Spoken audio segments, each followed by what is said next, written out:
یہ بھائیوں most detail حدیث ہے عذاب قبر کے حوالے سے. میں اسے ورڈ بائی ورڈ پڑھوں گا اوریجنل کتاب سے.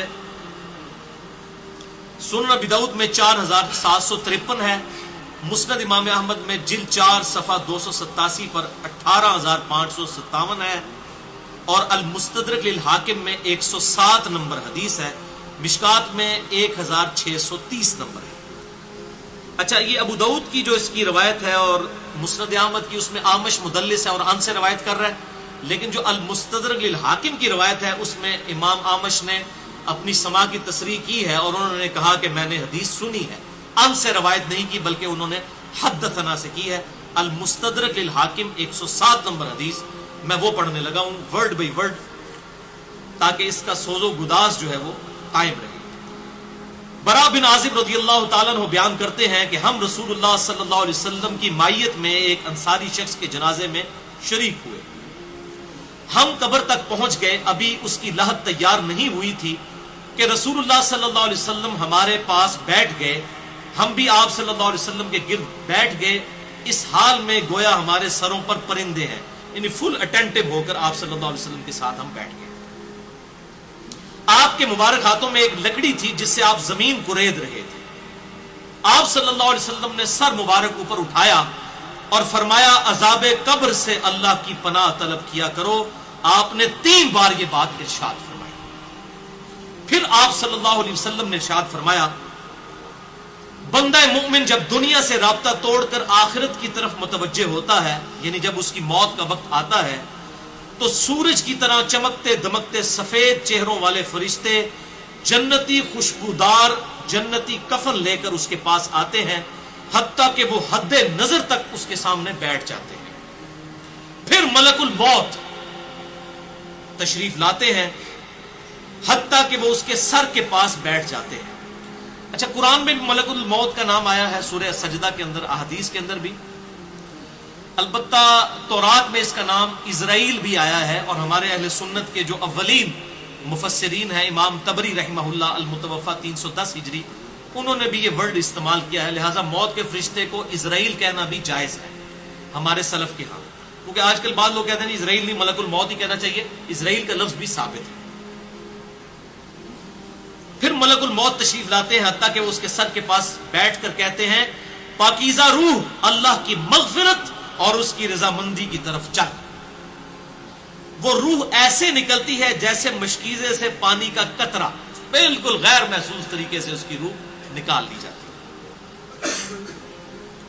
اور جب ملک الموت اس کی روح نکالتے ہیں تو باقی فرشتے اسے آنکھ جھپکنے کے برابر بھی ملک الموت کے پاس نہیں رہنے دیتے بلکہ اسے فوراً اس کے کفن اور اس خوشبو میں لپیٹ دیتے ہیں جو جنت سے لائی ہوتی ہے. پھر اس کی روح کو لے کر بلند ہوتے ہیں اور فرشتوں کی جس جماعت کے پاس سے وہ گزرتے ہیں تو فرشتے پوچھتے ہیں کہ یہ کیسی خوشبو ہے. تو وہ اس کے دنیا کے ناموں میں سے بہترین نام لے کر بتاتے ہیں کہ یہ فلاں بن فلاں کی روح ہے. حتیٰ کہ وہ اسے آسمان دنیا تک لے پہنچتے ہیں اور اس کے لیے دروازے کھولنے کی اجازت طلب کرتے ہیں تو جنت کے جو آسمانوں کے دروازے ہیں اس کے لیے کھول دیے جاتے ہیں. پھر ہر آسمان کے مقرب فرشتے اگلے آسمان تک اسے پروٹوکول دیتے ہوئے اس روح کے ساتھ جاتے ہیں حتیٰ کہ اسے 7ویں آسمان تک پہنچا دیا جاتا ہے. تو اللہ تعالیٰ فرماتا ہے میرے بندے کا نامہ اعمال علیین میں لکھ دو. جو سورۃ المطففین میں آیا ہے علیین اور سجین یہ 2 مقامات ہیں. ایمان والوں کی روحیں جو ہیں علیین میں ان کا نامہ اعمال لکھا جاتا ہے اور جو منافقین ہیں مجرم ہیں سجین میں لکھا جاتا ہے. سورۃ المطففین سورت نمبر 83 ہے پارہ نمبر 30 کے اندر.